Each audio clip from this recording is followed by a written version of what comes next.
All right, so we've cleaned up this transmission. I degreased it and took a ton of goop off of it. Just, road dirt, grease, probably some oil that's spilled out of it.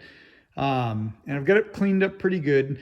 My next step here is we're going to pull off this nose cone it's broken on the bottom where this mount attaches. It's the whole bottom of it is missing. So we're going to replace the nose cone. All right, so I've got my work area all kind of cleaned up here just so I'm not, rolling around in grease. So to pull this nose cone off, we've got a series of nuts going around that hold it. There's studs there, everything. I'm going to have to pull this mount. I got to get this shift coupler off here, and then we should be able to pull everything apart. Whenever you pull a nose cone, I always like to get the transmission into neutral before I do that, which that's in neutral. Putting it in neutral ahead of time just gives you, it's an easy spot to figure out. And when you pull the nose cone, this shift rod, it's hockey stick is what it's called a lot of the time, and you'll see why when I pull it out. That's going to come out with the nose cone. So being in neutral just kind of makes sure that all of these shift rods inside of the transmission are kind of all lined up in one direction so that when you put it back together, you don't have stuff all over the place. Just makes it a little less thought when you're putting it back together as to trying to figure it out and keep everything lined up. So let me... find the other nut here, if there's anything left of it.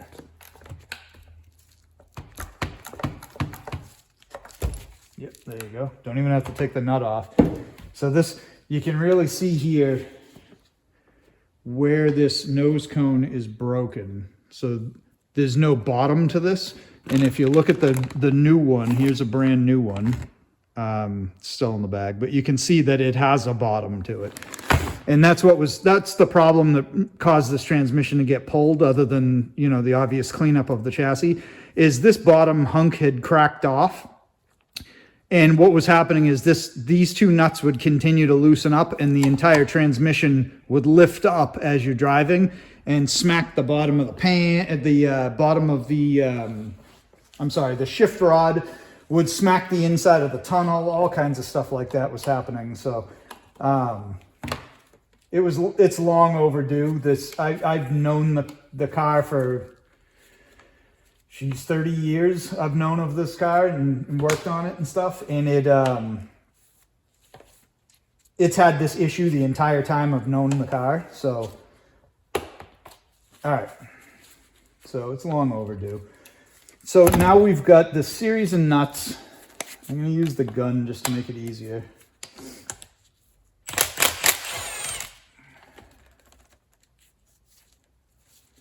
I say that, and the nuts are all going to get stuck in here.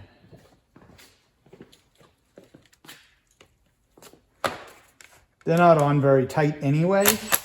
It's probably easier to crack them loose with this. And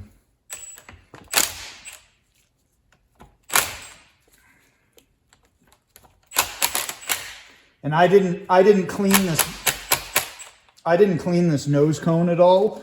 I didn't degrease it really, because I knew that it didn't matter. It's going in the trash. So there is a lot of grease and grime still in this. All these nuts all need to be cleaned before they go back on.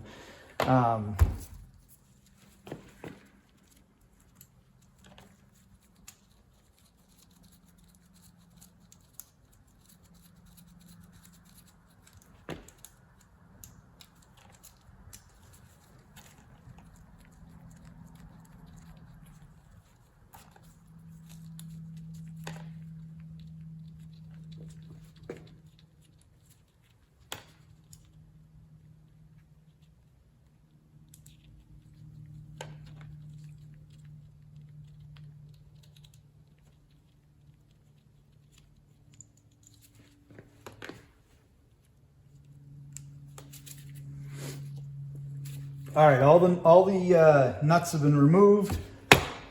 Give it a tap, and they usually just slide right off.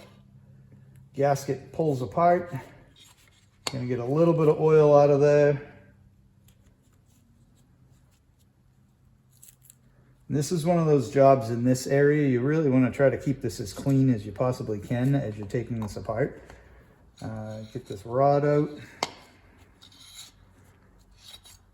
All right. So here's this rod, and you can obviously tell that that's why it's called a hockey stick, because of the overall shape of it. This one has a little bit of wear to it, but I think I'm going to probably still reuse it.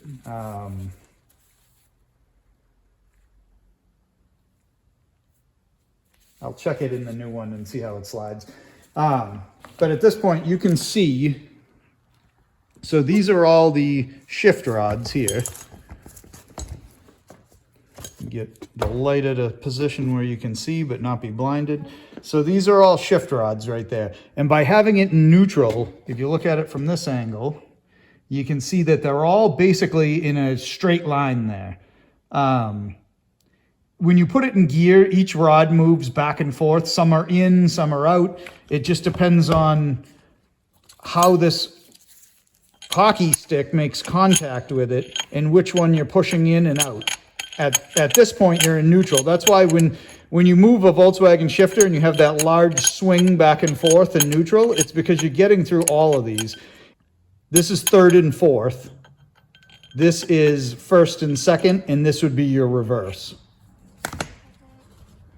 But that kind of gives you an idea, and you can see in here, you've got a main shaft bearing. There's another bearing on the bottom, that big nut on the bottom. There's really not, without taking that apart, there's really not a whole lot you're gonna do with those bearings. I guess in theory, you might be able to slide one out and replace it, but really if you're at a point where a bearing needs to be replaced, the transmission needs to be rebuilt anyway, so. All right. I'm going to get all this junk out of the way. I'm going to get this whole thing cleaned up, and then I will bring you back and show you putting the nose cone, the new one, on. It's basically just a reverse of taking it off, but I can show you gluing it up and everything else. All right, so I've got everything cleaned up back here.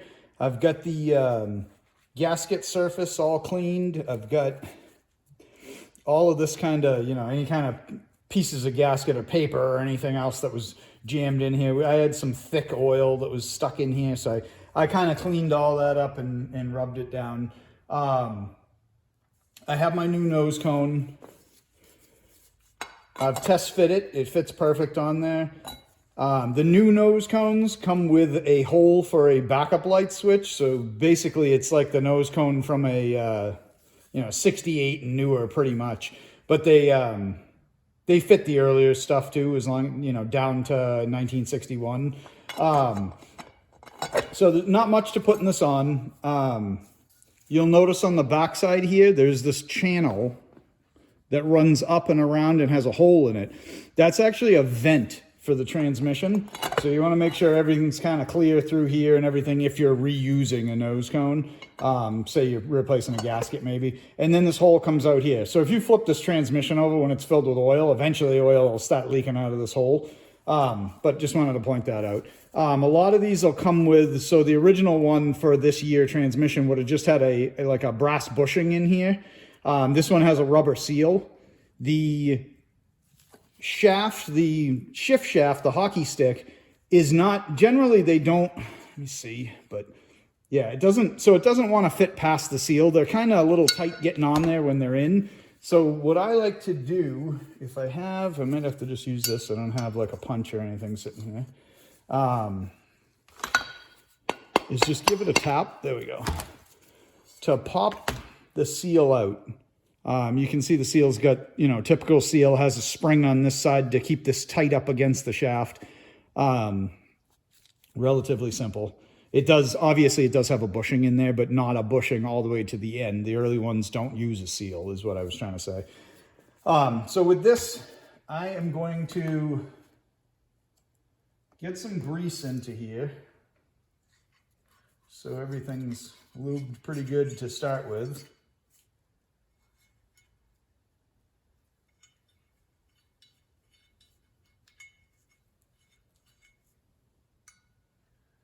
Okay. I get my shaft in place. It only fits one direction, because obviously the hockey stick's going to have to go on this side so that it can pivot inside of these. This can be a little tough at times to get this in and then slide it back, but that's fine. I'll show you that when we get to it. Now this seal, make sure you can see this, a little off. This seal, now that you have it off, you actually have the room to kind of expand it over the shaft a little bit, get it started on there. So let me get that up. And you should be able to slide the seal down. I've already greased the area the seal sits in. I've dug out a socket that should fit over it.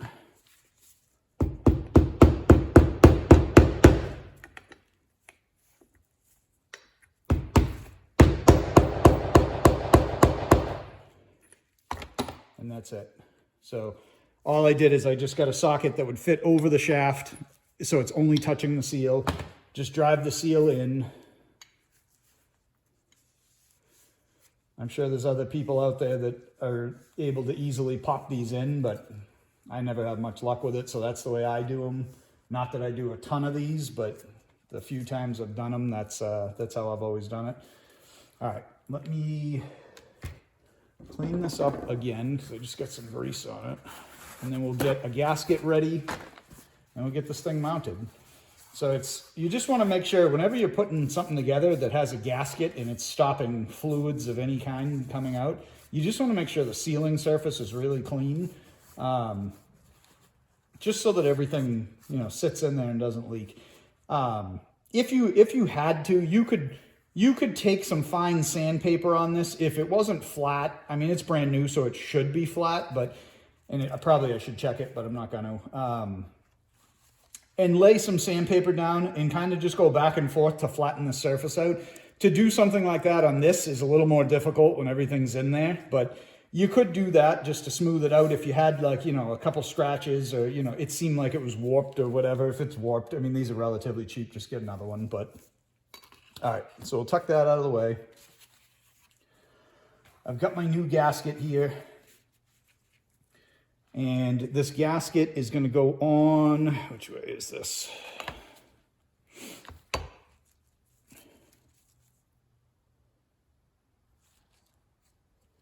It is going to go on in this position. So it's going to go on the transmission in that direction. So I'm going to put a little bit of high-tack sealer on the back side where it attaches to the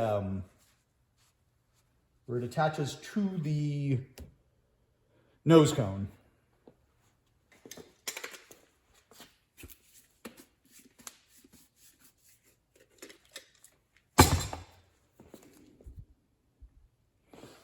All right.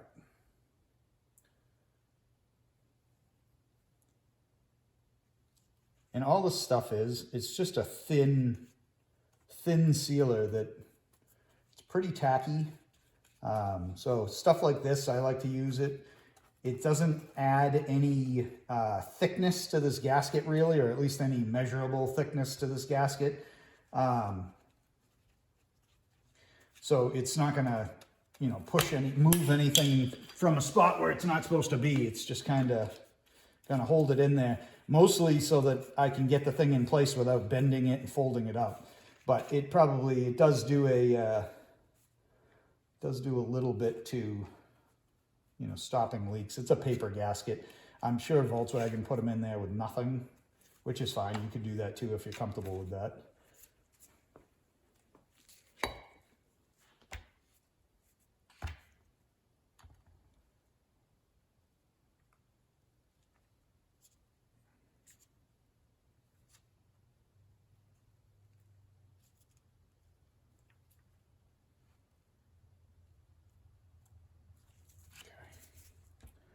And I'm just trying to get this gasket straight on here.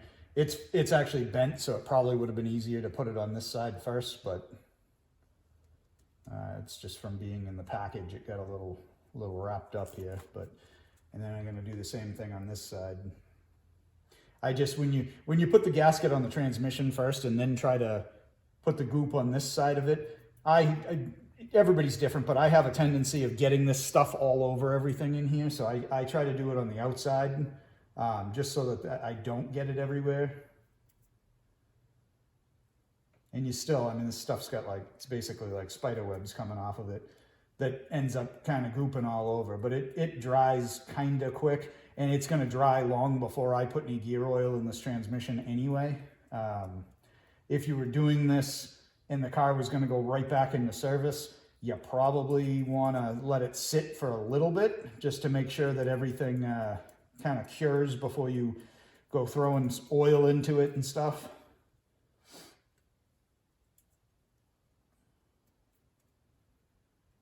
All right, the spider webs out of here. All right, so let me see if I can get this on here without destroying the gasket or losing it. And so I'm going to push the shaft forward so that I can start the shaft into the shift rods.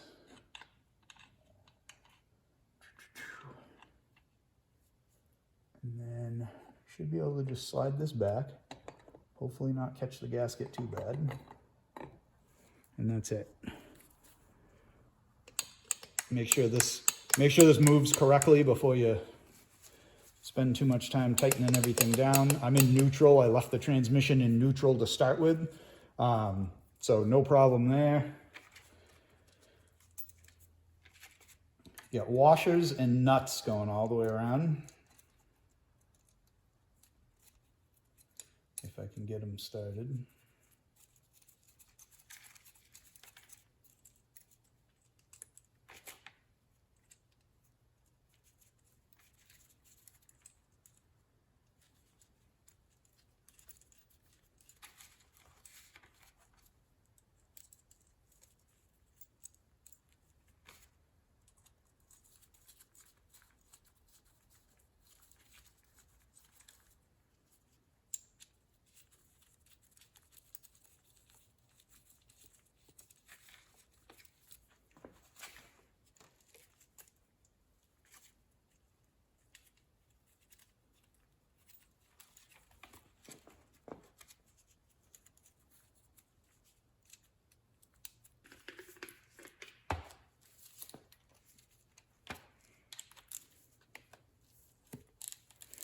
All right, with all the nuts and washers on, I'm just gonna snug this thing down just real gently.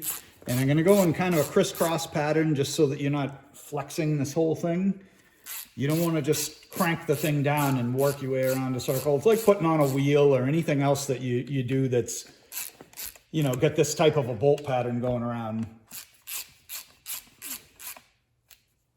And I don't know if I'm actually not sure if there's a tightening sequence to this. I kind of don't think there is. I don't remember ever seeing one.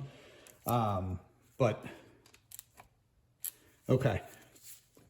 What it does have, though, is this has a torque spec of 11 foot-pounds, I believe. Which isn't much.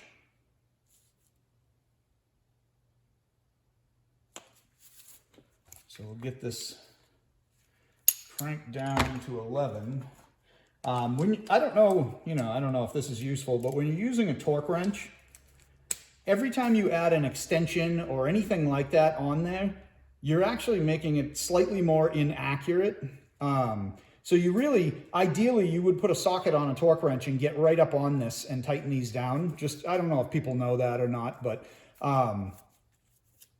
in this case, I can't reach a lot of them straight on, so I have to put an extension. So you saw me switch out. I was using this by hand, but I'm switched out to a 3-inch. We're talking 11 foot-pounds, so it's not like it's a huge amount of pressure anyway, but it does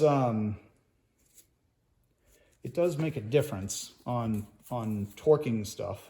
Like if you were doing a cylinder head or something, you really want to be as short as you can get on your extension. And this thing's walking around on me, of course.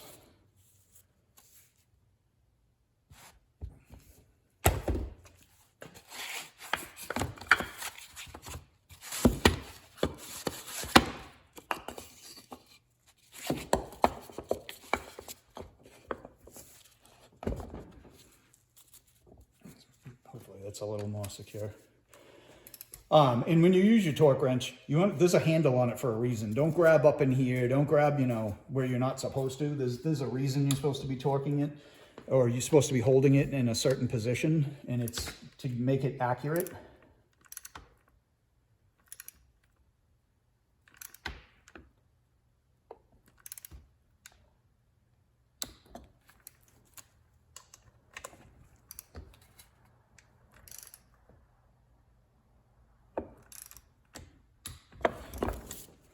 Boy, this thing really need a transmission stand or something.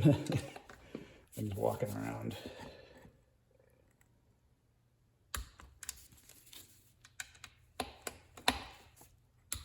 And you can hear that little click. That's telling me that it's at the, that's at 11 foot-pounds where I have it set to.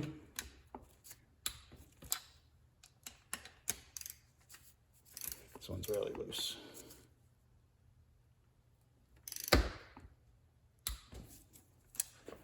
All right, I think I got them all. I mean, I'm gonna run back through all of them, make sure I get that click on them. Nope, missed this one down here.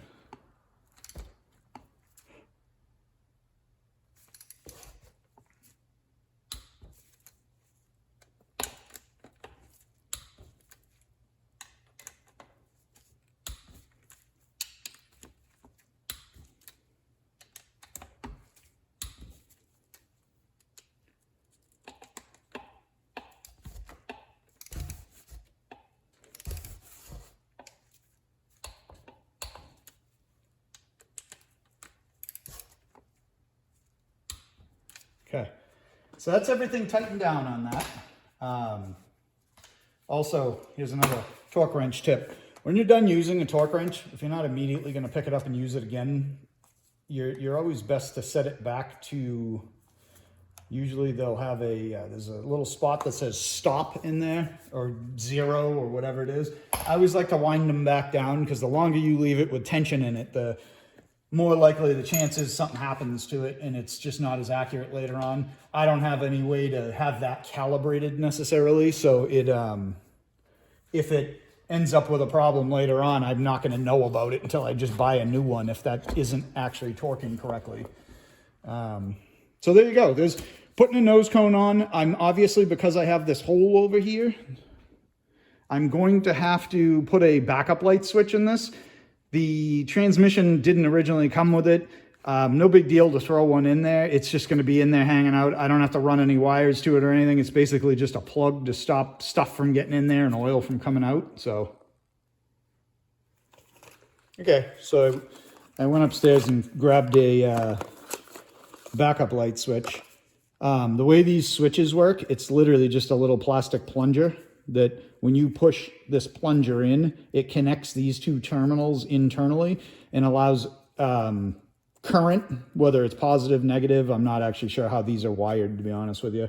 I'm not sure if it's sending a ground or sending the positive, but either way, it's connecting these two wires, putting on your backup lights. And what inside here is pushing out is those three shafts that are in there. The reverse one, like I said, was on this bottom.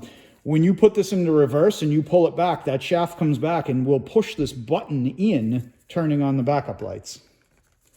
So pretty simple thing.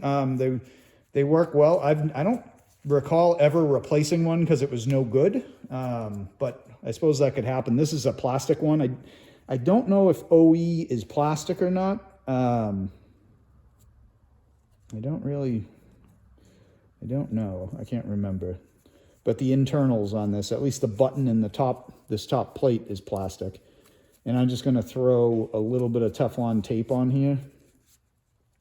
It's not a situation where you need to be concerned about the switch grounding. Otherwise, you couldn't really use Teflon. I mean, you can, but it sometimes stops current from going through, like on an oil pressure switch or some other switches that require a ground. Let's see. I'm gonna get a little crazy with the tape here. A little wider than I needed.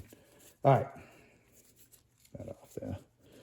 And this is literally as simple as just screwing this thing in. And I don't even know if I have the right size socket over here for this, but I don't. Because I don't think a short one's gonna do it. Because these tabs being on it, yeah, it's not. All right, well, that's fine. Here, I'm just snugging this up anyway, so obviously you probably an adjustable wrench or pipe wrench or something would probably work better for this if you don't have the right size socket, but that's it. That's all there is to that. That's on there. If I decide to add backup lights to this or whatever, I'll have the switch there, but really what it's doing is filling a hole, so. I appreciate you watching. Hope this helps you out.